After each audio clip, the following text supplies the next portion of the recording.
Bonjour, bonsoir les amis. J'espère que vous allez bien, que vous êtes en forme, que vous avez la pêche. Allez, je vais vous parler de ce qui se passe actuellement et pourquoi ça a un impact sur les matières premières et pourquoi le fait que les matières premières flambent, ça pourrait effectivement être très très grave pour l'économie. Alors rapidement, je vais revenir rapidement sur le conflit actuel. Donc on a ici le ministre des Affaires étrangères russe qui explique que oui, on va mettre en avant la diplomatie, mais il y a beaucoup de gens qui doutent de la diplomatie et qui pensent que la Russie pourrait être tentée d'envahir l'Ukraine.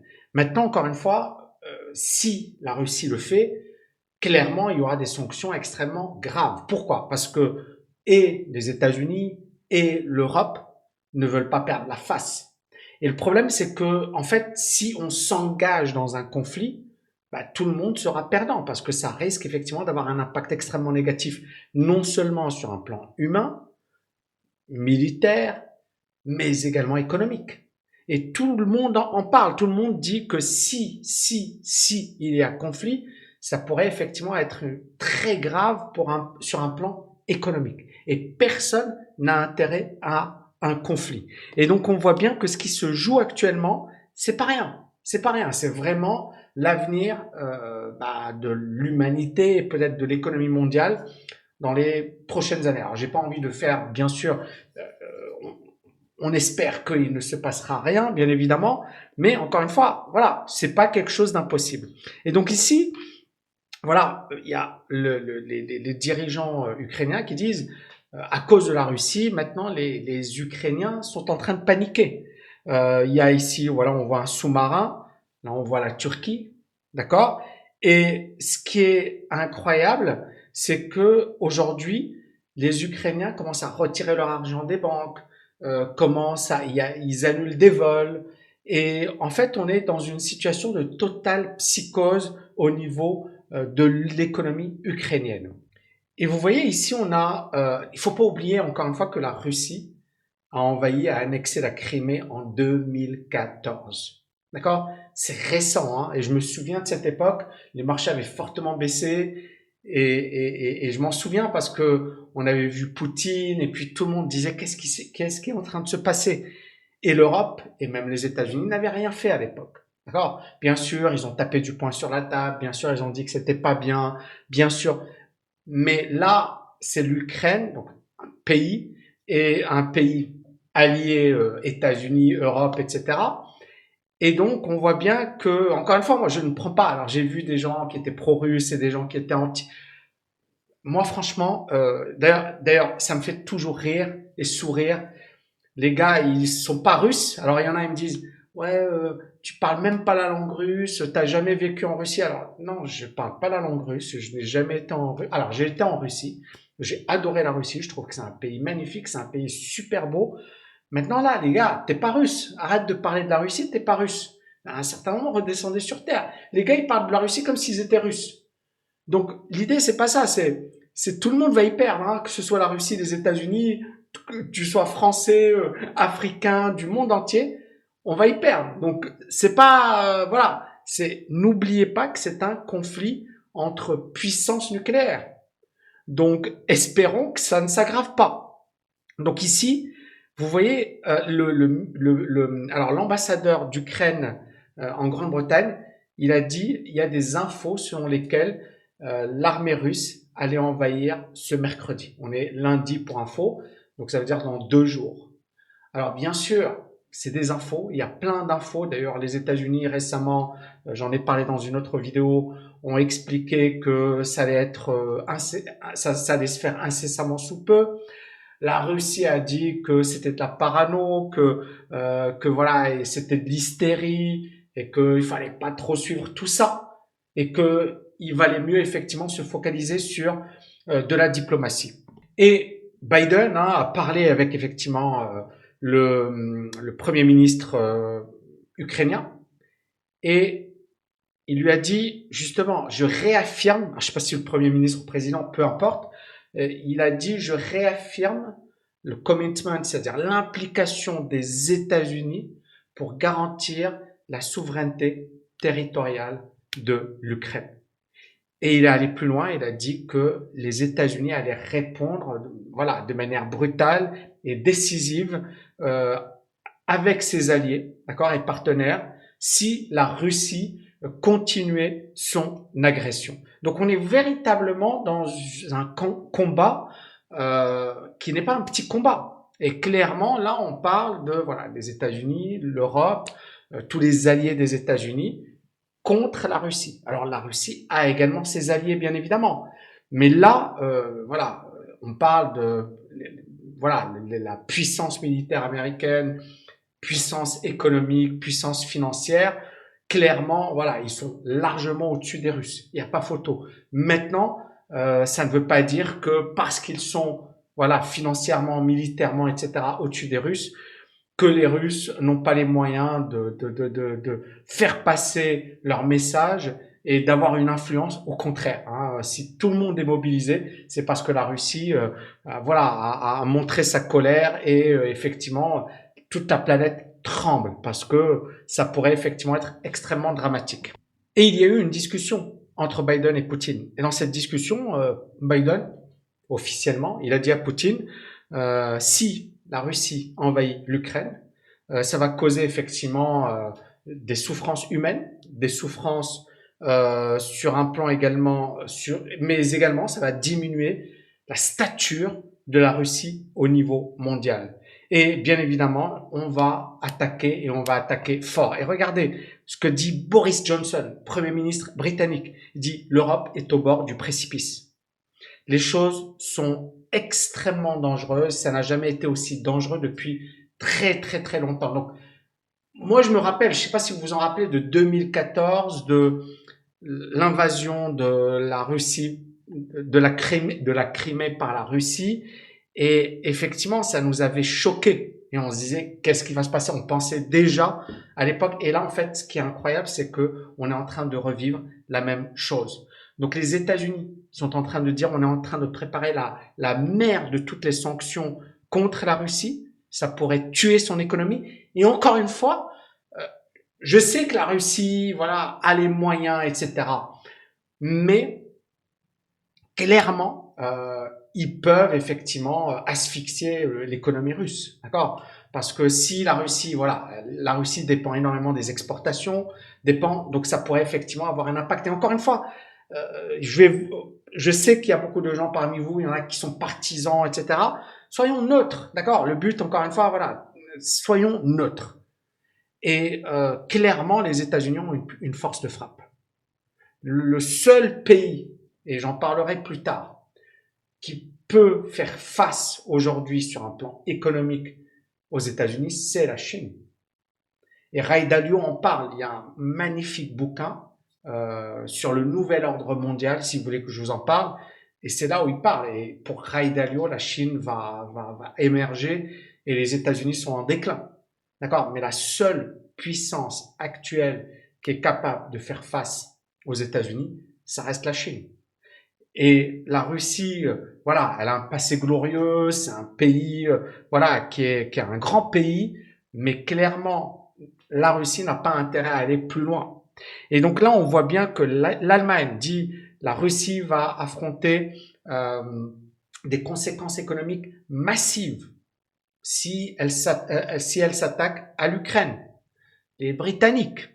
Et donc, en fait, le monde entier aujourd'hui, le monde entier, l'Allemagne qui a dit la même chose. Si la Russie attaque l'Ukraine, il faudra s'attendre effectivement à des réactions dures et des sanctions que nous avons préparées et qu'on mettra en place immédiatement.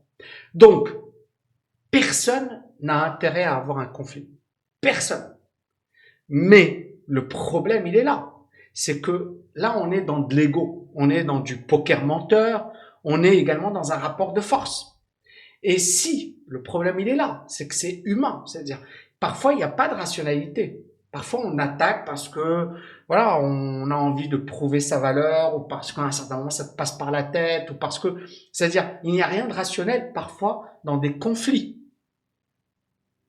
C'est ce fameux dilemme du prisonnier. Personne n'a intérêt à attaquer, mais à un certain moment, le fait d'attaquer, c'est parce qu'on se dit que c'est la meilleure situation pour moi. C'est pas la meilleure situation pour le monde ou pour tout le monde. C'est la meilleure situation en ce qui me concerne. Et donc, on peut se retrouver dans une configuration qui sera nocive à tout le monde. Bon, j'ai arrêté avec ce volet un petit peu géopolitique et je vais m'attaquer à présent au marché. Donc ici, sur les marchés financiers, donc on a Goldman Sachs qui dit, voilà, si la Russie envahit l'Ukraine, ça va être bien pire qu'en 2014. En 2014, il y avait eu une baisse du marché, il y avait une grosse baisse du marché et on pensait même à un crack et ensuite, effectivement, le marché est reparti à la hausse. Donc, tous les économistes, les stratégistes, etc., sont d'accord sur une chose. S'il y a un conflit militaire, ça va ralentir l'économie, ça va entraîner une hausse des matières premières pour des raisons évidentes, ça va provoquer une baisse des bourses mondiales. Là, c'est Morgan Stanley qui le dit. On a également Goldman Sachs. Et Morgan Stanley dit, voilà, s'il y a une invasion russe, ça pourrait effectivement avoir un impact très, très négatif sur les marchés actions. Et la raison, elle est très simple, c'est-à-dire qu'encore une fois, comme je vous l'avais dit, premièrement, on risque effectivement de se retrouver dans une situation où les matières premières, le prix des matières premières va augmenter. D'accord? Non. Si le prix des matières premières va augmenter, qu'est-ce que ça va entraîner? Ça va entraîner une hausse de l'inflation. La hausse de l'inflation va entraîner une hausse des taux d'intérêt et on y est déjà. D'ailleurs, pas besoin d'inflation ou pas besoin de conflit. On était déjà dans un scénario de hausse des taux d'intérêt, mais là, si on a cette situation effectivement d'escalade militaire ou d'invasion, on risque effectivement de se retrouver dans une situation où l'inflation deviendra extrêmement forte, intenable, d'autant plus que la Russie, ça reste une puissance majeure dans le domaine de l'énergie, d'accord? C'est l'un des plus grands exportateurs de gaz, de pétrole, etc. Donc, si la Russie voit ses frontières fermées, bah, ça va faire flamber le prix du gaz, du pétrole, etc. Et donc, ça aura un impact sur l'inflation. Donc, hausse des taux d'intérêt, et qui dit hausse des taux d'intérêt dit ralentissement de la croissance. Et le ralentissement de la croissance, ça signifie quoi? Ça signifie une baisse des bénéfices des entreprises. Et vous savez très bien que quand on parle de bourse, c'est en fait l'anticipation par les agents économiques ou par les investisseurs des bénéfices futurs. C'est ça un cours boursier. C'est on anticipe les bénéfices futurs. Mais si les bénéfices futurs, on anticipe une baisse, ça veut dire qu'on aura une baisse des marchés financiers. Donc on le voit déjà depuis le début de l'année, effectivement, la bourse baisse et la bourse américaine est celle qui performe le moins bien depuis le début de l'année. L'autre conséquence, c'est la hausse du prix des matières premières agricoles, notamment du blé. Vous voyez ici le blé en 2012, donc ça c'était des hauts niveaux. Il faut se rappeler également que le blé, c'est l'alimentation, notamment dans de nombreux pays émergents, pays pauvres. Le blé est essentiel. Quand les prix du blé flambent, il y a des émeutes de la faim, il y a effectivement des situations de crise grave, il y a des mouvements sociaux. Donc ce n'est pas qu'une hausse d'une matière première, c'est toutes les conséquences que cela peut engendrer au niveau de l'économie mondiale. Donc la hausse du prix du pétrole, elle va clairement avoir un impact sur le prix des matières premières agricoles. Donc on voit ici des prix assez élevés, mais ça pourrait flamber encore plus si malheureusement on a une hausse du pétrole qui se poursuit. La Russie, comme je vous l'avais dit, c'est un acteur majeur sur le plan mondial au niveau des matières premières et la hausse du pétrole, du gaz va entraîner une flambée du prix des matières premières agricoles, mais aussi de certains métaux. Et la hausse des matières premières agricoles pourrait avoir effectivement des conséquences dramatiques sur un plan économique, social et autres. Quelles conséquences de tout ça? Au-delà du fait que ça va ralentir l'économie, etc., c'est dans quelle économie on se projette dans les 5-10 prochaines années. En fait, pour moi, cette période ressemble étrangement aux années 1970. C'est-à-dire qu'on est en train de revivre peut-être un remake des années 70. Alors, dans les années 70, qu'est-ce qu'on avait eu? On avait eu une inflation forte qui avait atteint les 14-15% et plus. Et dans les années, effectivement, 1970, cette inflation, on ne pouvait pas la contrer. Et on a réussi à la contrer début des années 80, fin des années 70, en augmentant fortement les taux d'intérêt. Mais ce qui est intéressant de noter, c'est que Ici, vous voyez, ça commence en 63. Et à partir de 63, on a un ralentissement de l'économie, plus la fin des années 60. Mais là, on a une hausse du marché. Et puis, vous voyez qu'on a un marché qui baisse, qui monte, qui baisse, qui monte, qui baisse.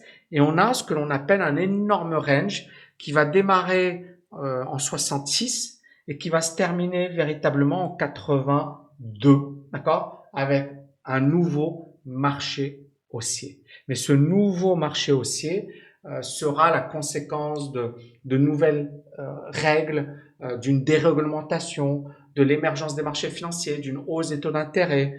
Voilà, là, ce que l'on a appelé les 3 D, désintermédiation, décloisonnement, déréglementation. Donc, la règle des 3 D, c'est ce qui a permis effectivement ensuite une nouvelle croissance du marché boursier. Maintenant, on est carrément dans la même configuration que dans les années 70. Et donc c'est pour ça qu'on voit bien que le gold aujourd'hui est en train de se reprendre un petit peu, les métaux également, les matières premières, mais ça ressemble encore une fois aux années 70, avec une inflation qui sera plus forte que jamais. Et on le voit au niveau des indices boursiers, vous voyez cette forte baisse, reprise, et là on est véritablement en territoire négatif. On le voit également au niveau des cryptos. Et encore une fois, ce qui est intéressant, c'est que l'or, pour la première fois, regardez, il commence à casser des gros niveaux.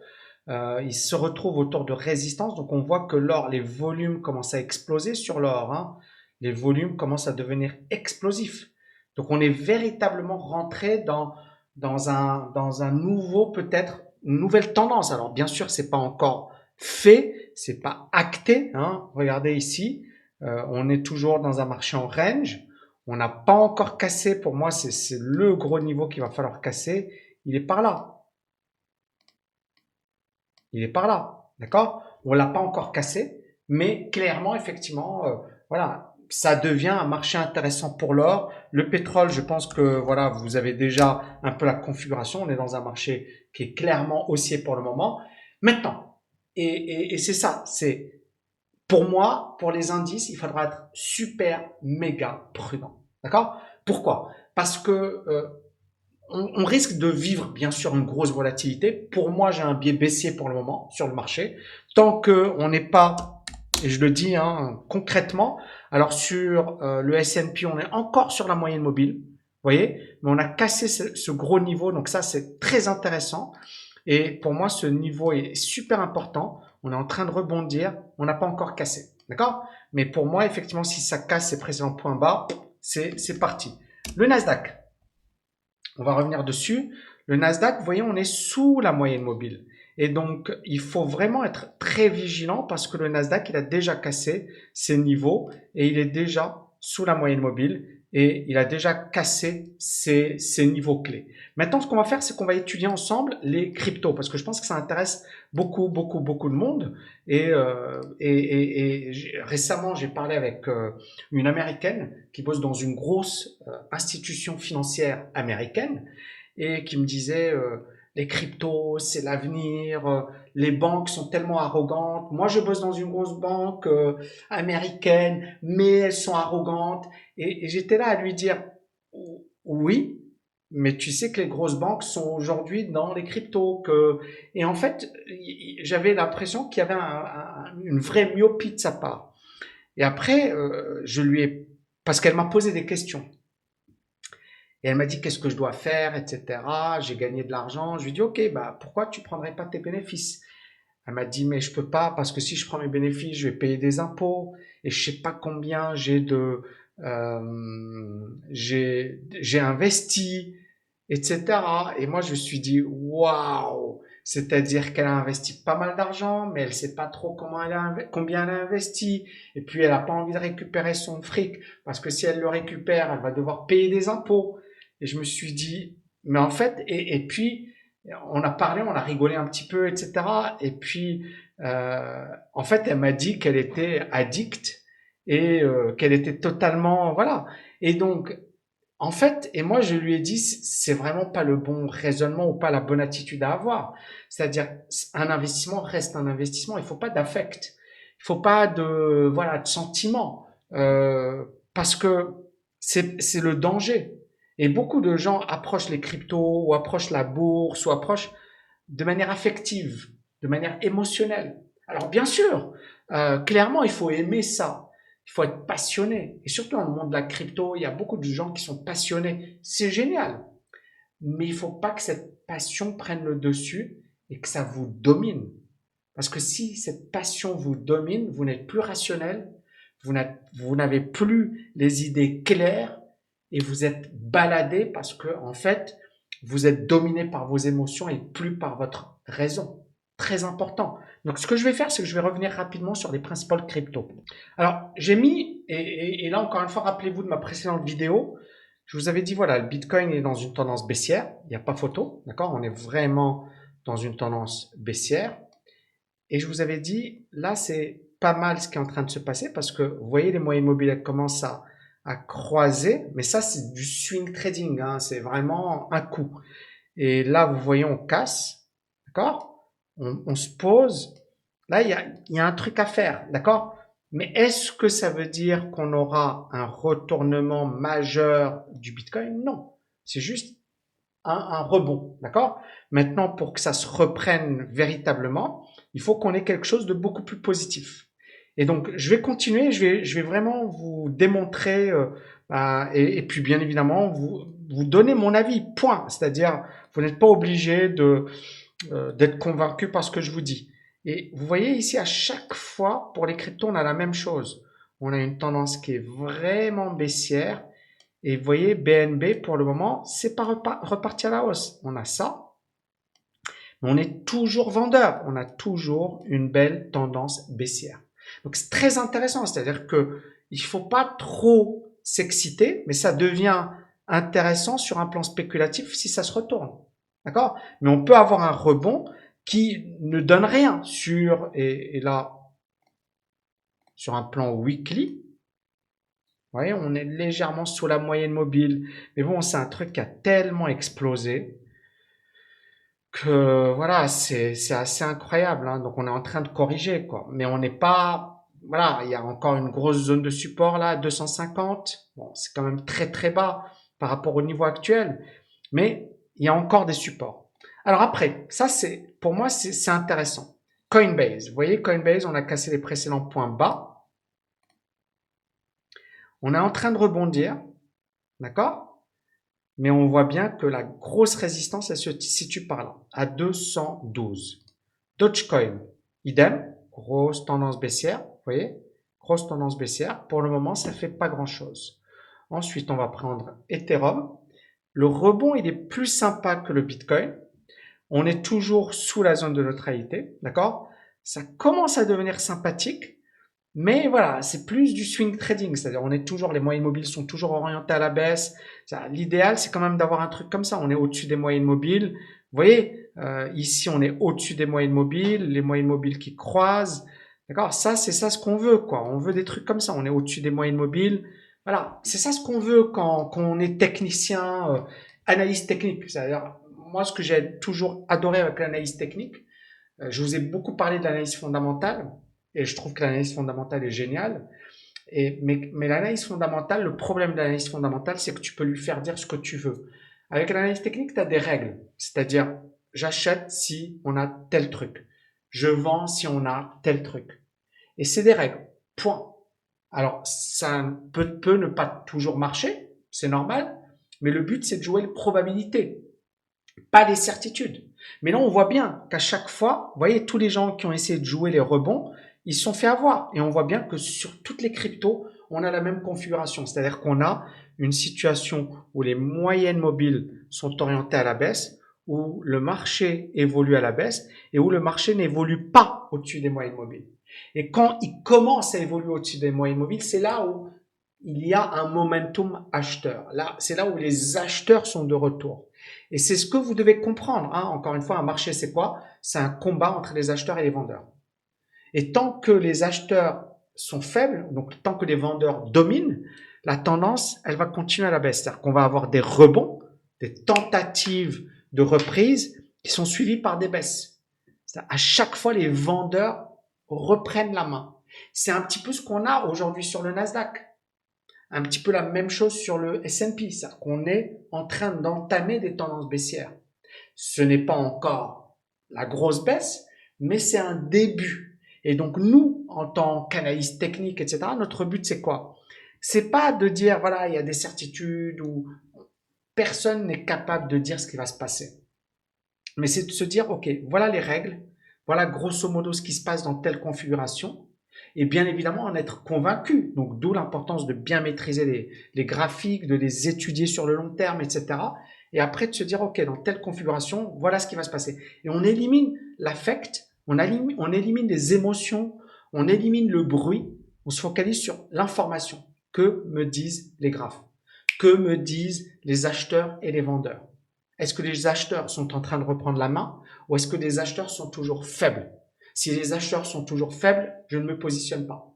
Si les acheteurs sont présents, là, ça devient intéressant et là, ça me donne un signal positif. Et vous voyez, on retire l'affect et on se focalise sur l'information brute. Et c'est là où vous faites la différence. Donc, je continue mon analyse. Donc, bon, voilà, on a quasiment la même chose, hein. Alors, il y a ici Marathon Digital. Bon, vous voyez, c'est vraiment des configurations similaires. Alors, MSTR, je pense que c'est MicroStratégie. Et idem, on est un peu dans la même config.